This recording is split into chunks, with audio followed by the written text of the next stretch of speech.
Well, it helps us with our spelling. Like when we have hard words, we use it to play on the spelling city. It can help you with math. Like you can do research on them with your projects and stuff. The students in Mrs. Lisa Maloney's 5th grade class at West Elementary are clearly excited about what iPads have done for their learning this school year. Last summer, Jefferson City Public Schools purchased almost 2,000 iPads, 5 of which can be found in every elementary classroom. Mrs. Maloney admits she was excited but apprehensive about getting this new equipment for her class. In just one school year, she's become a shining example for other teachers on how to blend the iPads and their offerings into her existing lessons.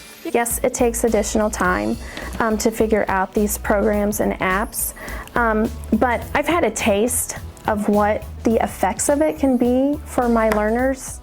And it's definitely worth it. I think my students would have really been missing out, and I think I would have been missing out if I wouldn't have jumped in and actively included this.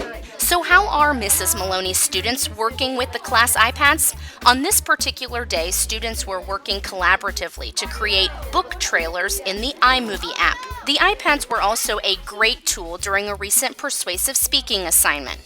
Using the camera app, we recorded their speech and then met and conferenced with each individual student, showing them their video. So they could easily pick out their strengths and areas that they needed to improve before their presentation to their classmates. Mrs. Maloney also utilizes QR or quick response codes to share students' work with their parents. She also posts codes around class as part of fun scavenger hunts and riddles.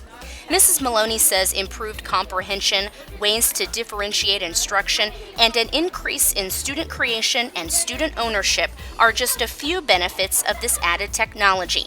She also sees students' problem-solving skills being put to the test.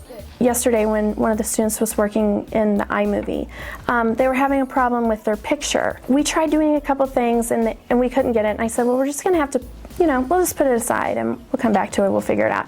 And it wasn't 10 minutes later, and that student of mine, she had figured it out. And she was really proud of herself. Her confidence in herself, her problem-solving skills, they're growing, and she's learning. The kids are learning from that. Overall, Mrs. Maloney truly believes that to educate her students to be successful in this 21st century digital age, possessing skills like creativity and teamwork, her kids need the exposure to 21st century technology like the iPad. Technology is here to stay.